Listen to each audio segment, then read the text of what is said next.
गीता के 18 श्लोक ऐसे हैं जिसको कहा जाता है गीता का अमृत। इस गीता के कारण ही अर्जुन को सौभाग्य मिला और पांडवों को राज्य मिला, सुख समृद्धि की प्राप्ति हुई, विजयश्री की प्राप्ति हुई। गीता का संदेश देकर भगवान ने उसको भीतर से जागृत किया, और जागृत ही नहीं किया, उसको दिव्य चक्षु दिए। तो समझ लीजिए कि गीता आपको जागृति देती है। मैं बताना चाहता हूं कि अगर किसी को भेंट देने लायक कोई चीज हो सकती है और घर में रखने लायक कोई ग्रंथ हो सकता है, जिसके ऊपर हाथ रखकर कसम खाई जाए ऐसा कोई पवित्र ग्रंथ हो सकता है, तो आपकी गीता है, भगवत गीता।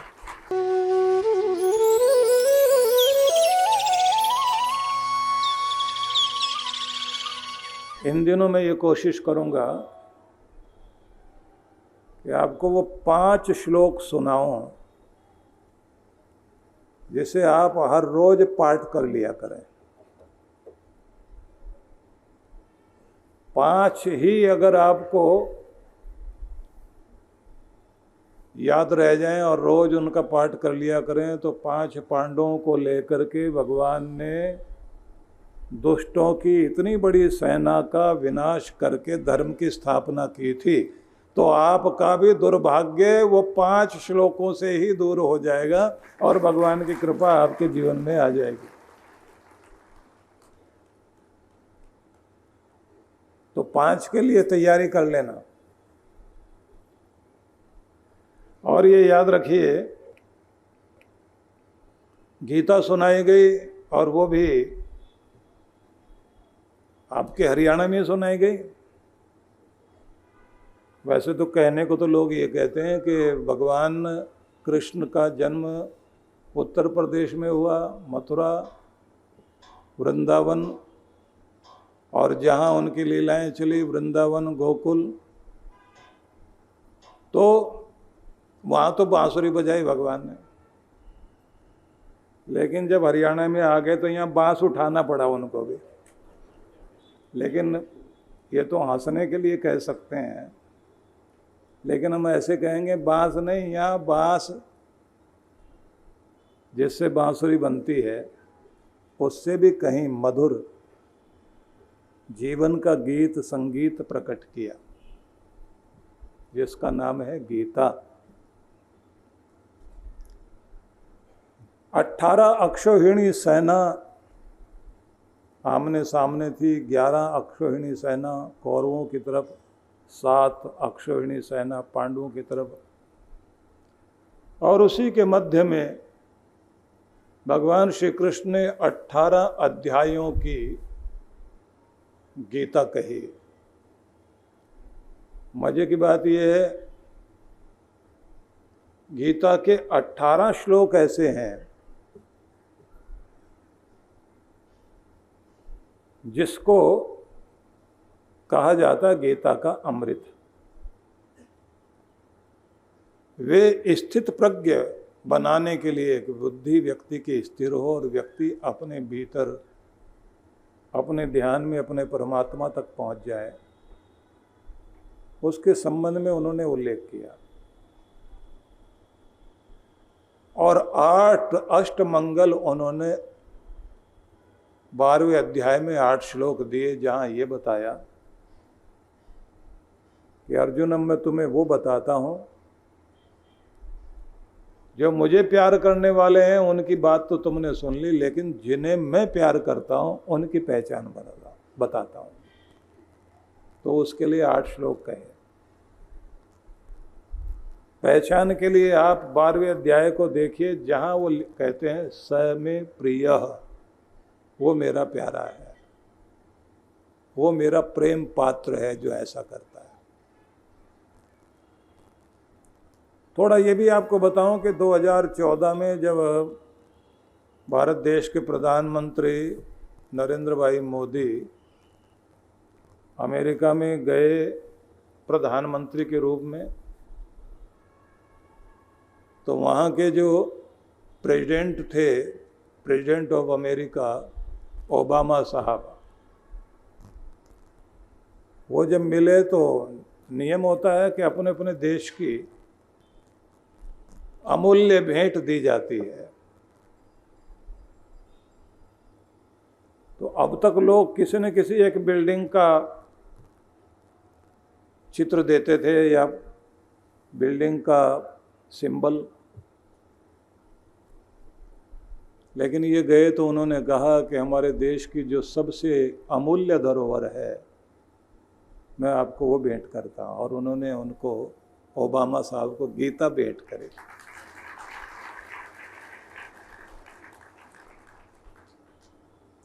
वहाँ से एक रिश्ता कायम हुआ। जापान में गए तो शिंजो आबे, उनको कुछ देना था तो जापानी भाषा में अनुदित गीता भेंट की और एक रिश्ता बना कि भारत के लिए एक बहुत बड़ी सौगात जापान ने देने का वचन दिया। मैं बताना चाहता हूं कि अगर किसी को भेंट देने लायक कोई चीज हो सकती है और घर में रखने लायक कोई ग्रंथ हो सकता है, मत्था जिसके आगे टेका जा सके ऐसा कोई ग्रंथ हो सकता है, जिसके ऊपर हाथ रखकर कसम खाई जाए ऐसा कोई पवित्र ग्रंथ हो सकता है, तो आपकी गीता है, भगवत गीता।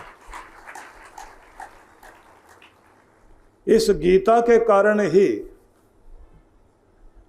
अर्जुन को सौभाग्य मिला और पांडवों को राज्य मिला, सुख समृद्धि की प्राप्ति हुई, विजयश्री की प्राप्ति हुई।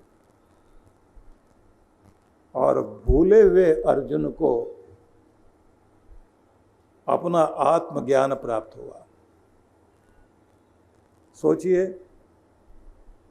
जिस अर्जुन के पास भगवान शिव का पाशुपत अस्त्र था, जिसका मुकाबला दुनिया में कोई नहीं कर सकता था, ऐसा अस्त्र था,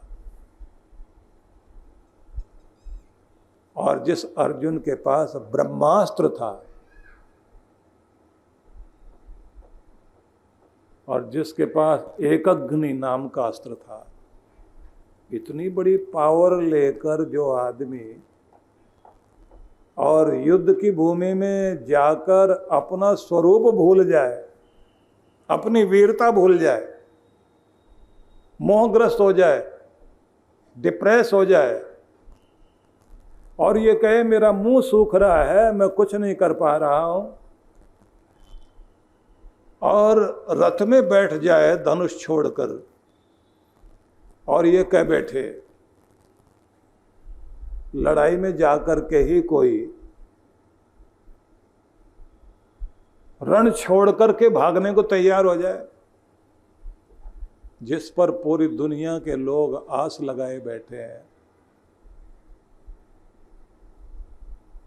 कितने अपमान की नदियां पार करके, कितने दुख सहने के बाद,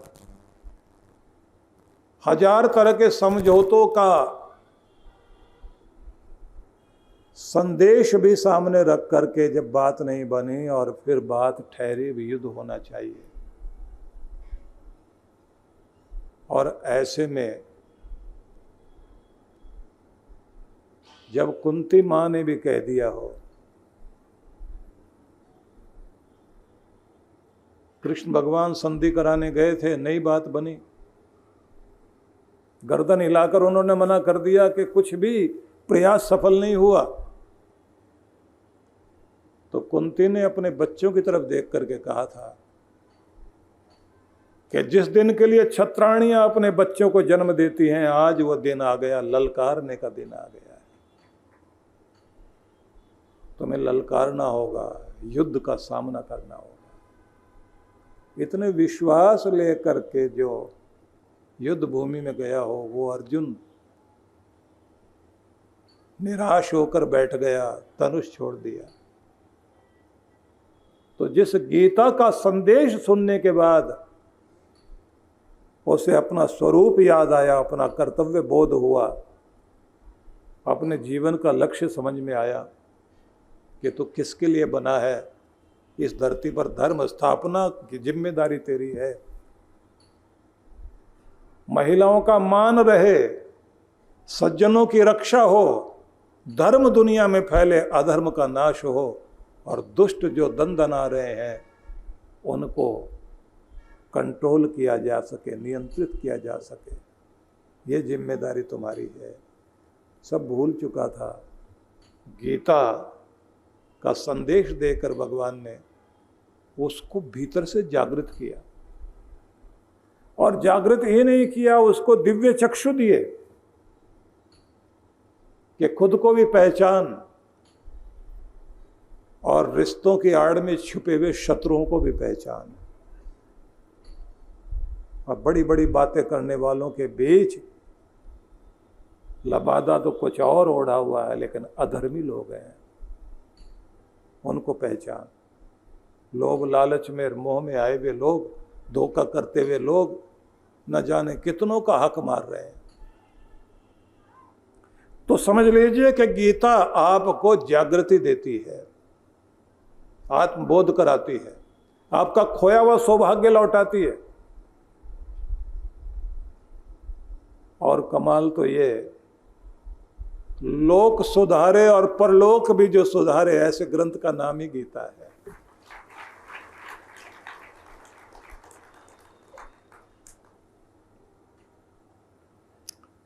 इसलिए कहते हैं जिसने भी गीता सुनी उसी का उद्धार हो गया। तो प्रतीक तो बड़ा सुंदर है कि भगवान जब गीता कह रहे थे, तो भगवान जब गीता सुना रहे थे अर्जुन को, अर्जुन के रथ पर जो पताका थी उसमें हनुमान जी विराजमान थे। तो गीता केवल अर्जुन ने ही नहीं सुनी, हनुमान जी ने भी सुन ली। और संजय जो हस्तिनापुर में बैठा हुआ था, जिसको धृतराष्ट्र ने ये कहा कि भाई तुम्हारे पास एक विद्या है, तुम आंतरिक चक्षु के द्वारा और अंतर कर्णों के द्वारा आंखों देखा हाल और सुना हुआ सब तुम सुना सकते हो, तो मुझे सुनाओ। तो संजय ने भी सुना, धृतराष्ट्र ने भी सुना। और कमाल की बात तो ये कि घटोत्कच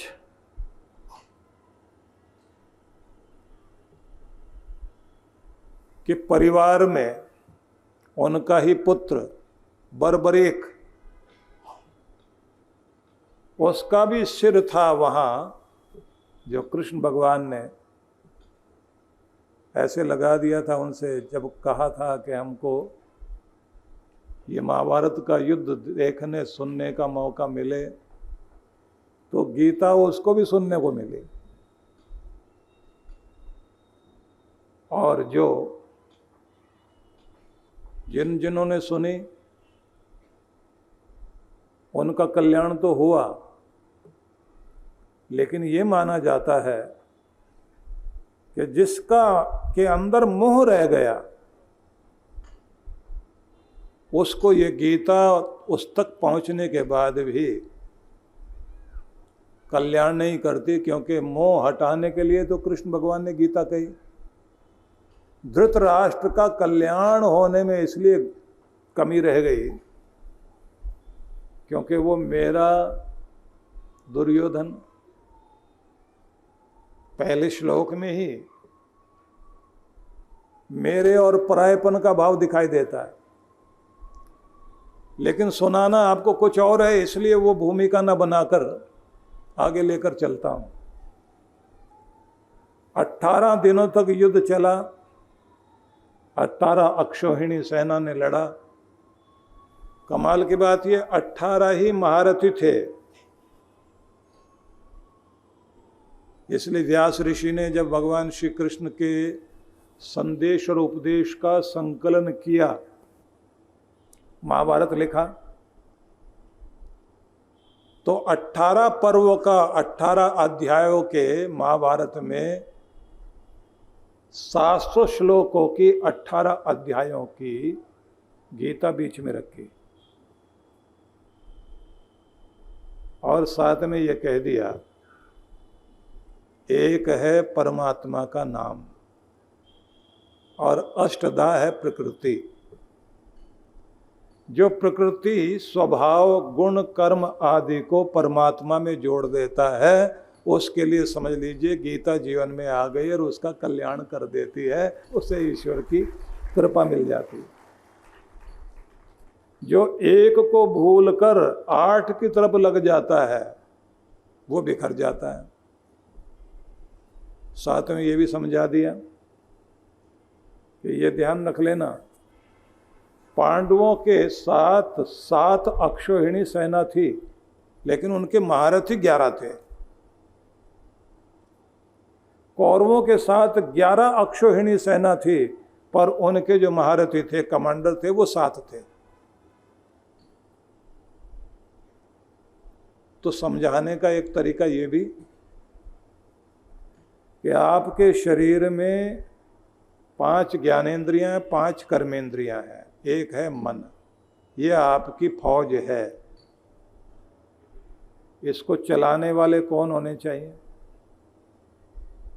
धर्म संस्कृति महोत्सव, उल्लास पर्व, समाज, राष्ट्र एवं विश्व का उत्थान, लोगों का धर्म, संस्कृति और संस्कारों से युक्त आदर्श जीवन, समाज में गिरते हुए नैतिक मूल्यों और सिद्धांतों के पुनरुत्थान के उद्देश्य से सद्गुरु श्री सुधांशु जी महाराज ने पिछले वर्ष 2 एवं 4 मई 2025 को अपना जन्मोत्सव सनातन संस्कृति के उत्थान हेतु समर्पित किया और इस वर्ष समाज और राष्ट्र को धर्ममय और संस्कृति युक्त बनाने के उद्देश्य से 2 मई 2026 को अपना जन्मोत्सव धर्म संस्कृति के लिए अर्पित करने जा रहे हैं। इस वर्ष 2 मई 2026 को आनंद धाम आश्रम नई दिल्ली में सद्गुरुदेव जी महाराज का जन्मोत्सव धर्म संस्कृति महोत्सव के रूप में मनाया जा रहा है।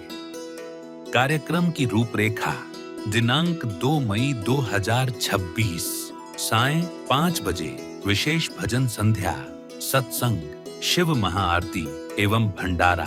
स्थान आनंद धाम आश्रम, बक्करवाला, नई दिल्ली। आयोजक विश्व जागृति मिशन। संपर्क सूत्र। इस कार्यक्रम में समाज के प्रबुद्धजनों के विचार सुनने का सुनहरा अवसर एवं धर्म और संस्कृति के पुनरुत्थान का शंखनाद होने जा रहा है। आप सपरिवार इष्ट मित्रों सहित सादर आमंत्रित हैं। दिल्ली, पंचकुला और मेरठ में सनातन संस्कृति जागरण महोत्सव की दिव्य गूंज के बाद अब वही आध्यात्मिक ऊर्जा पहुंच रही है देवभूमि हिमाचल प्रदेश में। जल्द ही हिमाचल की पवित्र वादियों में गूंजेगा भक्ति, ज्ञान और सनातन संस्कृति का संदेश। 10 गुरुकुल एवं 108 बाल संस्कार केंद्रों की स्थापना के पावन उद्देश्य से हम जन जन तक यह संदेश पहुंचाना चाहते हैं कि हमारी संस्कृति ही हमारी पहचान है। इसके बिना हमारा अस्तित्व अधूरा है। इन्हीं महान संस्कारों और सनातन परंपराओं को राष्ट्रव्यापी बनाने के संकल्प के साथ सनातन संस्कृति अभियान चलाया जा रहा है, ताकि आने वाली पीढ़ियां भी अपने मूल्यों, संस्कारों और संस्कृति से जुड़ी रहें। इसी क्रम में पूज्य सुधांशु जी महाराज एवं डॉक्टर अर्चिका दीदी के पावन सान्निध्य में हिमाचल की वादियों में आयोजित होने जा रहा है भव्य सत्संग और आध्यात्मिक जागरण। कुल्लू 7 से 10 मई 2026। शुभारंभ 7 मई सायं 5 बजे, 8 मई सायं 5 बजे से 7:30 बजे, 9 एवं 10 मई प्रातः 9:30 से 11:30 बजे, सायं 5 बजे से 7:30 बजे। 10 मई मंत्र दीक्षा प्रातः 11:30 बजे। स्थान अटल सदन, ढालपुर, कुल्लू, हिमाचल प्रदेश।